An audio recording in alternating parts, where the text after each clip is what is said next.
अच्छा जी, बिस्मिल्लाहिर्रहमानिर्रहीम। हमारा जो आज का टॉपिक है, आज हमने डिस्कस किया इसके बारे में, वेरेंटा के बारे में, जो कि टिकाग्रेलर है, ओरल एंटी प्लेटलेट दवा है। ठीक है, ये दो स्ट्रेन में आती है, 60 मिलीग्राम और 90 मिलीग्राम। और इसका मेन काम क्या होता है कि हम इस्तेमाल करते हैं इसको एमआई, स्ट्रोक और सीवी डेथ के चांसेस को कम करने के लिए। इसके अलावा हम इसको इस्तेमाल करते हैं किस लिए कि स्टेंट थ्रोम्बोसिस के चांसेस को कम किया जा सके उन पेशेंट में जो कि पीसीआई जीरो लिखी होती है। ठीक हो गया।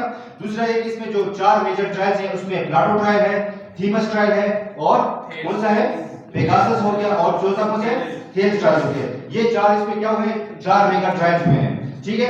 अच्छा, इसका मोड ऑफ एक्शन क्या है कि ये जो टिकाग्रेलर है ये ओरल एंटीप्लेटलेट इनहिबिटर है। तो ये क्या करता है कि जब कभी भी कहीं पर ब्लड इंजरी होती है तो वहां पर टिकाग्रेलर जाता है और ये जो प्लेटलेट्स होते हैं वो उस इंजर्ड ब्लड वेसल के साथ बाइंड करते हैं। उस बाइंडिंग की वजह से वो प्लेटलेट एक्टिवेट हो जाता है। एक्टिवेट होने के बाद वहां पर क्या निकलते हैं, एडीपी निकलता है, एडीपी रिलीज करता है। वो एडीपी जो है तो और प्लेटलेट्स को अट्रैक्ट करता है। किस तरह से कि वो एडीपी जाता है और बाइंड हो जाता है P2Y12 रिसेप्टर के साथ। P2Y12 रिसेप्टर के साथ जब वो बाइंड होता है तो वो प्लेटलेट एक्टिव हो जाता है। इसके बाद उस प्लेटलेट की शक्ल बदल जाती है, उसमें उसकी मॉर्फोलॉजी बदल जाती है और उसमें एडिशन की क्या हो जाती है, प्रॉपर्टी खुसूसियत पैदा हो जाती है। उसके बाद वो एक दूसरे के साथ एग्रीगेट करते हैं और एग्रीगेट करते करते प्लेटलेट प्लग बन जाता है। इस तरह कोआगुलेशन पाथवे के जरिए से क्या होता है कि वहां पर प्रोथ्रोम्बिन से थ्रोम्बिन बना, फिब्रिनोजन से फिर आगे क्या बनता है, फिब्रिन बनता है। वो फिब्रिन एक स्ट्रैंड की शक्ल में आकर उस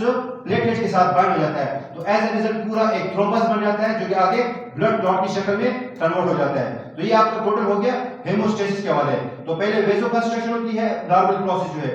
दूसरे में जो है तो फिर आगे प्लेटलेट की एग्रीगेशन होती है और फिर आगे क्या हो जाता है, थ्रोम्बाई बन जाता है। इसी तरह जो आप टिकाग्रेलर है तो वो जाके उस इनएक्टिव प्लेटलेट के P2Y12 रिसेप्टर के साथ बाइंड होता है और उसको एक्टिव होने से रोकता है। तो इस तरह से हम जो थ्रोम्बोसिस की चांसेस होते हैं उसको कम करते हैं। थ्रोम्बोसिस जिस जगह पर हो रहा है अगर वहां से डिटेच होकर कहीं और जाता है तो उसको हम क्या बोलते हैं, एम्बोलाई बोलते हैं। और वो एम्बोलाई जाकर या तो ब्रेन के ब्लड वेसल में यानी कैरोटिड आर्टरी में या जाकर किसी और कोरोनरी आर्टरी में फंस सकता है और वहां पर जाकर क्या कर सकता है, प्रॉब्लम काज कर सकता है, एमआई काज कर सकता है। सो दैट्स व्हाई हम ये कहेंगे कि हम टिकाग्रेलर का इस्तेमाल जो कर रहे हैं तो वो एमआई की चांसेस, एमआई के रिस्क को कम करने के लिए, इसी तरह स्ट्रोक को कम करने के लिए और कार्डियोवैस्कुलर की डेथ को कम करने के लिए इस्तेमाल करते हैं, या ट्रांसइस्केमिक स्ट्रोक वाले पेशेंट में इस्तेमाल करते हैं कि उसको दोबारा स्ट्रोक ना हो। तो इसको बोलते हैं वार्निंग स्ट्रोक से बचने के लिए। इस तरह वो लोग जो कि स्टंट लगाते हैं और स्टंट लगाने के बाद उन्होंने पीसीआई की स्टंट लगाया तो उनमें स्टंट थ्रोम्बोसिस के चांसेस होते हैं। तो उस चांसेस को कम करने के लिए हम क्या करते हैं, टिकाग्रेलर का इस्तेमाल करते हैं। ठीक है। फिर इसमें मेजर हमारे पास जो स्टडी है वो प्लाटो स्टडी है। प्लाटो स्टडी में हम ये देख रहे हैं कि यहाँ पर जो 12 महीने की स्टडी है तो उसमें हमने देखा कि क्लोपिड्रोग्राल और वेरेंटा का जब हमने मुआवजा किया तो हमें जो प्राइमरी एफिकेसी एंड पॉइंट था तो composite of CV death, MI और स्ट्रोक जो था 12 मंथ, उसमें जो आरआर था वो 16% था एज कंपेयर टू क्लोपिड्रोग्राल के। फिर अगर हम उसके सेकेंडरी एंड पॉइंट एफिकेसी को देखें यानी स्पेसिफिकली एमआई को देखें तो उसमें भी इसका आरआर कितना आ रहा है, 16% आ रहा है। जबकि कार्डियोवैस्कुलर डेथ में भी इसकी आरआर क्या है, 21% है एज कंपेयर टू क्लोपिड्रोग्राल का। ये किसका, टिकाग्रेलर की बात कर रहे हैं। ठीक है।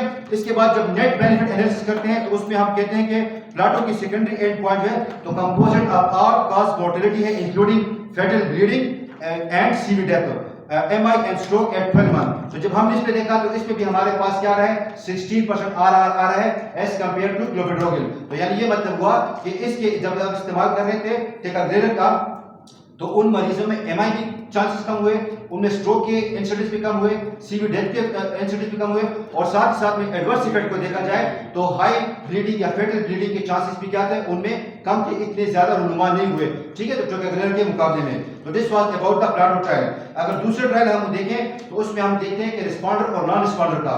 तो अगर ये देखा जाए तो ये 28 दिन की स्टडी थी। तो इसमें हमने देखा कि जो लोग पहले 14 दिन तक वेरेंटा का या टिकाग्रेलर का इस्तेमाल कर रहे थे वो रिस्पॉन्डर थे और जो लोग क्लोपिड्रोग्राल का इस्तेमाल कर रहे थे वो नॉन रिस्पॉन्डर थे। लेकिन 15वें दिन पर जब उनको क्रॉस कर दिया गया यानी जो टिकाग्रेलर इस्तेमाल करते वो आगे क्लोपिड्रोग्राल पर, तो वो क्लोपिड्रोग्राल का इस्तेमाल करने वाले क्या बन गए, नॉन रिस्पॉन्डर बन गए, और जो टिकाग्रेलर का इस्तेमाल कर रहे थे वो क्या बन गए, रिस्पॉन्डर बन गए। तो ये हमारे पास अनदर स्टडी को जो शो करता है कि क्लोपिड्रोगल के मुकाबले में टिकाग्रेलर बेटर एफिकेसी शो करता है, रिस्पांस रेट इसमें ज्यादा है। अनदर हमारे पास टेल स्टडी है। टेल स्टडी में हमने जो है तो ये ट्रांजिट इस्केमिक स्ट्रोक वाले पेशेंट में किया है कि जिसमें हमने एस्पिरिन अलोन बमुकाबला किया है एस्पिरिन प्लस वेरेंटा का, यानी टिकाग्रेलर का इस्तेमाल। टिकाग्रेलर कितने डोज में दिया गया है, 90 मिलीग्राम बीडी के हिसाब से। तो ये 30 दिन की स्टडी में जब हमने देखा तो वो पेशेंट जो टिकाग्रेलर प्लस एस्पिरिन का इस्तेमाल कर रहे थे तो उनमें स्ट्रोक और ट्रांजिट इस्केमिक के जो चांसेस थे वो या उसकी वजह से होने वाले डेथ वो कम था, ठीक है। उसकी आरआर कितनी थी, 17% थी as compared to aspirin alone. जबकि दूसरी जानब केस स्टडी की जो सेकेंडरी एफिकेसी एंड पॉइंट थी तो उसमें अगर specifically subsequent ischaemic stroke at 30 days देखा जाए तो उसमें भी जो था, जो लोग टिकाग्रेलर प्लस एस्पिरिन का इस्तेमाल कर रहे थे तो उनमें इस्केमिक स्ट्रोक के चांसेस कम हुए, इवेंट्स कम हुए उनमें, ठीक है, एज कंपेयर टू वो जो सिर्फ एस्पिरिन का इस्तेमाल कर रहे थे। तो उसमें आरआर कितना आया है, 21% आया है as compared to aspirin alone हो गया, ठीक। एंड अनदर स्टडी जो है वो स्टेंट थ्रोम्बोसिस वाले पेशेंट में स्टेंट थ्रोम्बोसिस के रिस्क कम करने के लिए, यानी वो पेशेंट जो एक्यूट कोरोनरी सिंड्रोम का शिकार थे उनके अंदर पीसीआई हुआ, यानी उन्होंने स्टेंट लगाया।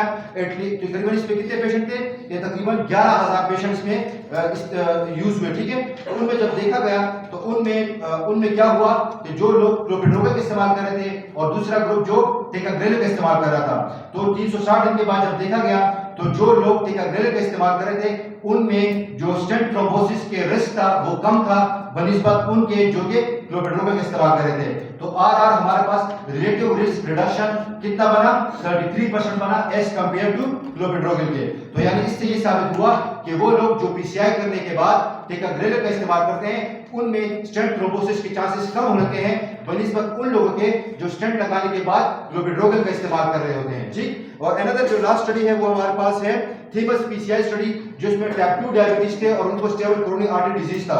इस स्टडी में जब देखा गया तो सामने आया कि वो लोग जो एस्पिरिन का इस्तेमाल कर रहे थे प्लस प्लेसिबो और वो लोग जो वेरेंटा प्लस एस्पिरिन का इस्तेमाल कर रहे थे तो इसमें भी हमारे पास आरआर जो है वो 10% आया। तो इसका मतलब ये हुआ कि वो पेशेंट जो टाइप 2 डायबिटीज के थे और वो स्टेबल कोरोनरी आर्टरी डिजीज का शिकार थे उनमें भी जब टिकाग्रेलर प्लस एस्पिरिन का इस्तेमाल किया गया तो उनमें भी जो रिस्क रिडक्शन था वो कम था और वो कितना आरआर आया है, 10% आया।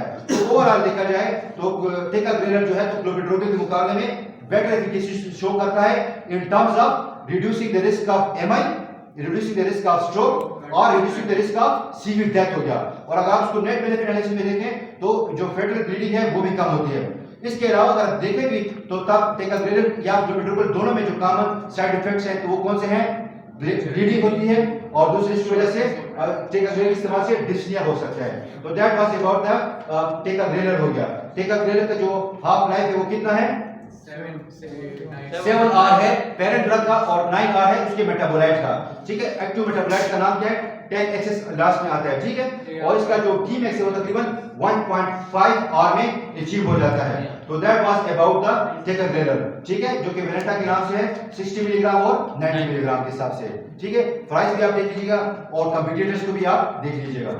लोडिंग डोज कितने हैं, 180 मिलीग्राम और एसीएस में फिर इसकी मेंटेनेंस डोज कितने हैं, 90 मिलीग्राम बीडी के हिसाब से। और अगर एक साल तक इस्तेमाल करें तो उसके बाद उसको मेंटेनेंस डोज पर ला सकते हैं 60 मिलीग्राम बीडी के हिसाब से। तो दैट्स अबाउट द टिकाग्रेलर हो गया। Thank you so much.